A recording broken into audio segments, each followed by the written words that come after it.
नमस्कार, मैं संजीव सुमन और आप देखना शुरू कर चुके हैं न्यूज़ इंडिया लाइव।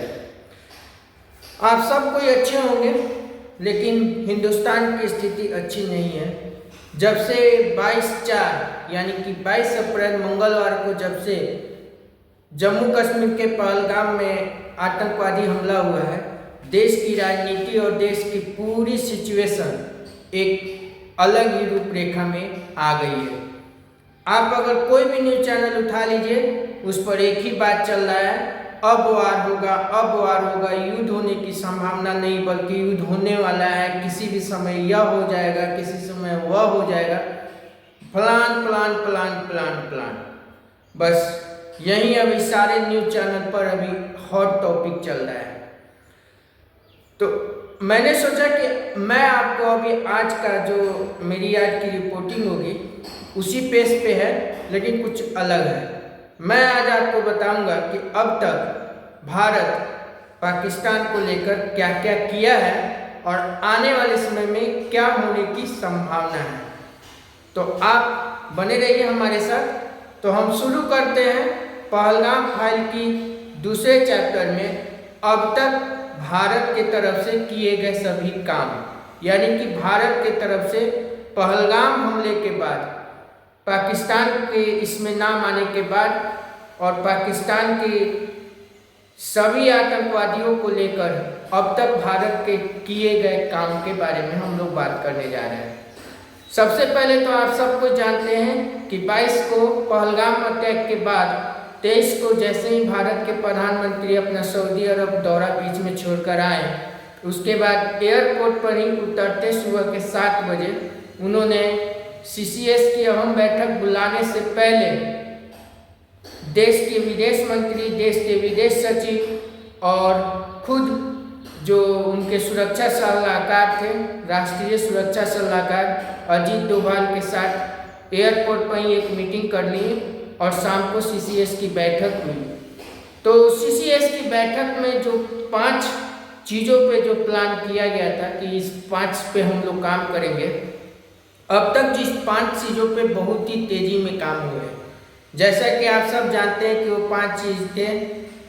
एक तो जल संधि को रोकना, दूसरा अटारी बॉर्डर को बंद करना, तीसरा पाकिस्तानी नागरिक जो भारत में हैं उनको 48 घंटे के अंदर में भारत छोड़ने का फरमान जारी करना, उसके बाद में भारत के जो पाकिस्तानी राजनयिक है उसकी संख्या 50 से घटाकर 30 करना, और साथ ही साथ रक्षा, सैन्य, मौसम और भी 1-2 जो डिपार्टमेंट है उसके अधिकारियों और उसके कर्मचारियों को अमान्य घोषित करना और उन सबको अवैध घोषित करके देश छोड़ने का फरमान जारी करना।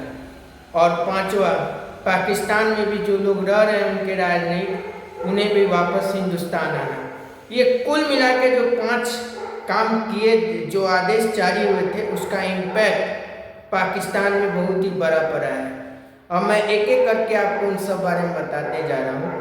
जो अभी तक की रिपोर्ट मिल रही है उसके अनुसार में सिंधु जल संधि को रोकना भारत का, इसे निरस्त करना पाकिस्तान के लिए सबसे बड़ा झटका माना जा रहा था, लेकिन यह वाकई में ऐसा हो गया है कि भारत के इस फरमान के बाद पाकिस्तान में एक पैनिक की स्थिति आ गई है। भारत के इस फैसले से पाकिस्तान पूरी तरह बौखला गया है और 23 के शाम में जैसे ही यह घोषणा हुआ, उसके बाद में पाकिस्तान के अवाम इसको लेके तरह तरह की बातें करना शुरू कर दिए हैं।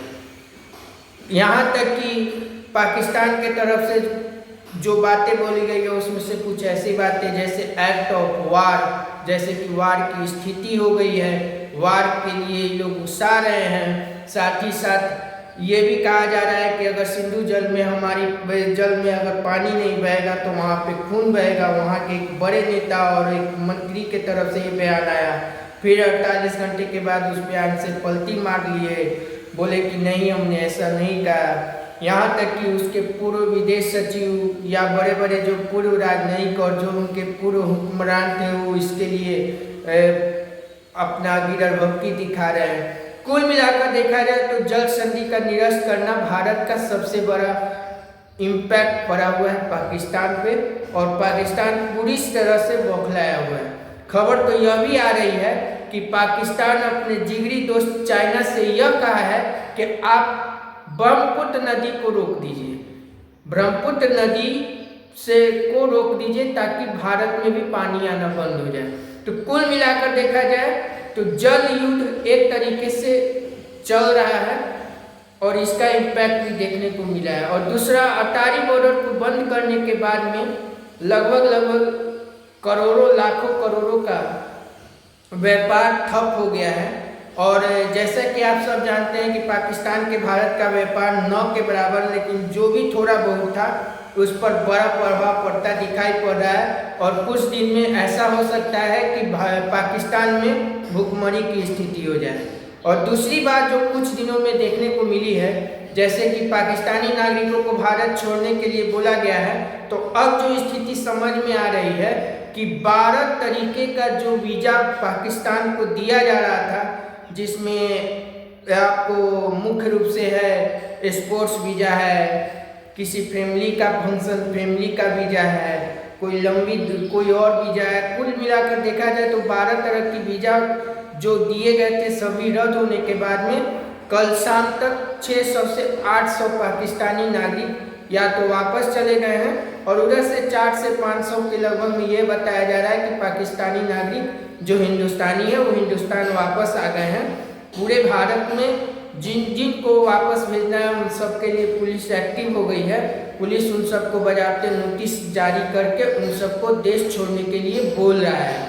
और यह भी उन लोग को कहा गया है कि अगर वो लोग 48 घंटे के अंदर या 72 घंटे के अंदर देश नहीं छोड़ते हैं तो उनके बाद उन्हें गिरफ्तार करके जेल में डाल दिया जाएगा। और जो देश का कानून है यानी कि हिंदुस्तान का जो कानून है उसके अनुसार में अगर उसके बाद में अगर कोई अवैध रूप से नागरिक यहाँ पकड़े जाते हैं किसी दूसरे देश से, तो उनको 3 साल की सज़ा और 1 लाख जुर्माना या फिर 4 से 5 साल की सज़ा बढ़ सकती है। तो कुल मिलाकर देखा जाए तो अटारी बॉर्डर पे लंबी लंबी लाइनें हैं, लोग रो रहे हैं, लोग कोस रहे हैं, लेकिन फिर भी जो हमारे BSF के जवान हैं वो अपना कोई भी बात सुनने के लिए तैयार नहीं है। पूरा उन लोगों को वापस भेजा जा रहा है। देश में पाकिस्तानी नागरिक अवैध रूप से जो छुपे हुए हैं उन सबको भी ढूंढा जा रहा है, उन सबको भी हटाया जा रहा है। कल शाम को एक और रिपोर्ट आई कि जो पाकिस्तानी राजनयिक यानी कि जो पाकिस्तानी ऊंचाइयों में जो लोग रह रहे हैं उसमें से 8-10 राजनयिक भी अटारी बॉर्डर से होकर गुजर चुके हैं। और कुल मिलाकर देखा जाए तो आज 28 है, कल 29, मतलब आज 28 है, कल 29 तारीख तक जो कुछ बचे कुछ और लोग हैं उन सभी पाकिस्तानी नागरिक जो हिंदुस्तान छोड़ देंगे। तो लास्ट में 1 मई के पहले तक लगभग पूरे हिंदुस्तान में जो भी पाकिस्तानी नागरिकों का वीज़ा अवैध घोषित किया गया है या रद्द किया गया है उन सबको छोड़ दिया जाएगा। सिर्फ एक ही वीज़ाधारी बचेंगे पाकिस्तानी नागरिक, वो होंगे जो लॉन्ग टर्म वीज़ा लेकर रह रहे हैं। लेकिन उस पर भी पुलिस को पैनी नज़र रखने के लिए बोला गया है कि उनका जैसे ही लॉन्ग टर्म का वीज़ा का मियाद पूरा होगा उन सबको डिपोर्ट कर दिया जाएगा। तो ये 2-3 काम तो हो चुके हैं और साथ ही साथ अटारी बॉर्डर भी बंद होने के कगार पर है। अब लगभग 1 तारीख से पहले अटारी बॉर्डर पूरी तरह से बंद हो जाएगा और अटारी बॉर्डर पर होने वाले जो रिबीट जो शाम को सेरेमनी होती थी वो भी अब लगभग बंद होने के कगार पर है, कभी भी बंद हो सकती है। तो ये 3 चीज़ हुआ है, 3-4 चीज़ हुआ है साथ में।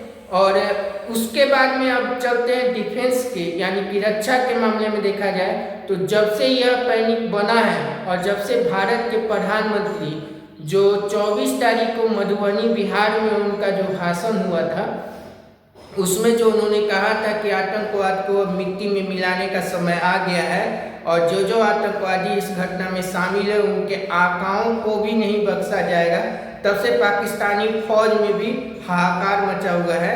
और खबर तो ये भी आ रही है कि पाकिस्तानी सेना प्रमुख जो मुनीर हैं वे अपने परिवार को कनाडा भेज दिए हैं और साथ ही साथ पाकिस्तानी राजनीति के जो सबसे बड़े नंबर 2 के नेता माने जाते हैं बिलावल भुट्टो, या उनकी फैमिली भी बाहर मतलब किसी और देश में शिफ्ट हो गए हैं। और कुल मिलाकर देखा जाए तो कल आज सुबह तक की जो रिपोर्ट आई है, पाकिस्तानी फौज के लगभग 5000 बड़े और छोटे सैनिक या तो सेना से रिटायरमेंट मतलब सेना से रिजाइन करके अपने घर को वापस चले गए हैं, या फिर वे लोग अपना रिजाइनेशन देकर वापस जाने की तैयारी में हैं, जिसके चलते पूरे पाकिस्तान में हड़कंप मचा हुआ है। और उनके जो नॉर्थ ब्लॉक है, उनके जो अधिकारी हैं वो मुनीर यानी कि जो सेना प्रमुख मुनीर है उनसे अपील कर रहे हैं कि सबको रोका जाए।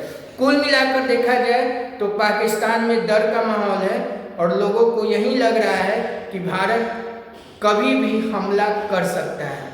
पैनिक की स्थिति इतनी ज़्यादा पाकिस्तान में बढ़ गई है कि अभी तक की जो रिपोर्ट आई है कि 23 के रात से लेकर कल रात तक पाकिस्तान से लगे हुए LOC पे यानी कि जम्मू कश्मीर के जो LOC का जो है लाइन ऑफ कंट्रोल, वहाँ पे लगातार सीज फायर का उल्लंघन हो रहा है। छोटे गन, बड़े गन और हथियारों से वहाँ पे भारतीय जो चौकियाँ हैं उस पर अटैक किया जा रहा है। कुल मिलाकर देखा जाए तो पाकिस्तान के अंदर पैनिक की स्थिति है, उसके हुक्मरान भी अभी परेशान है और फौज में तो डर का माहौल बना हुआ है।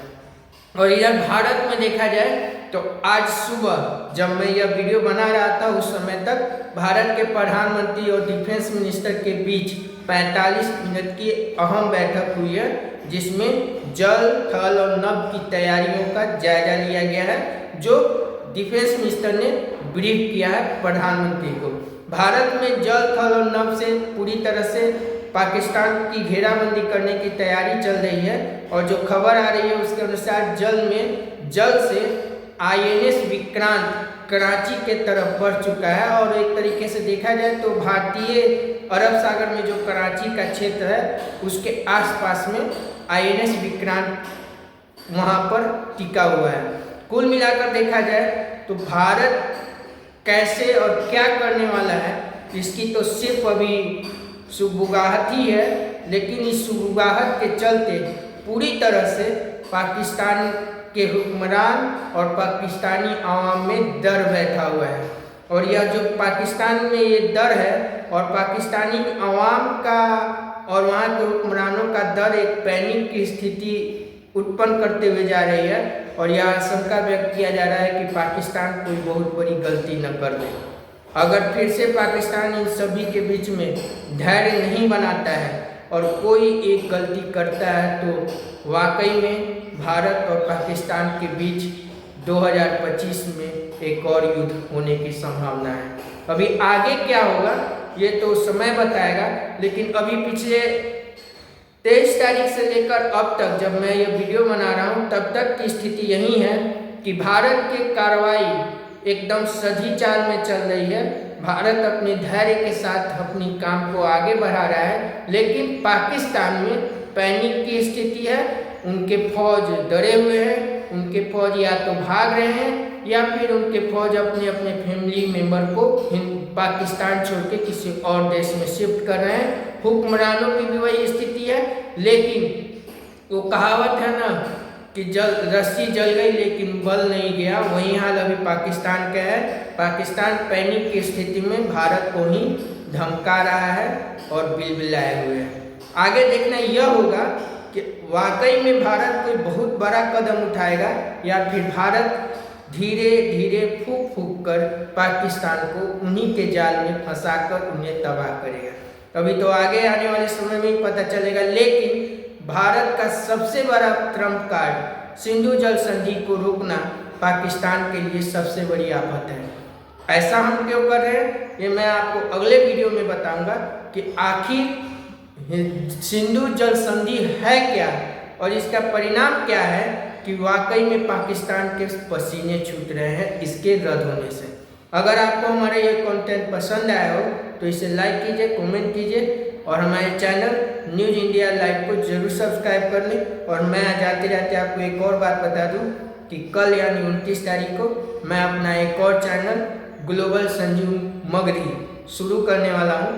उसके बारे में मैं आपको कल पूरी जानकारी दूंगा। तब तक मुझे यानी संजीव सुमन को आज्ञा दीजिए। नमस्कार।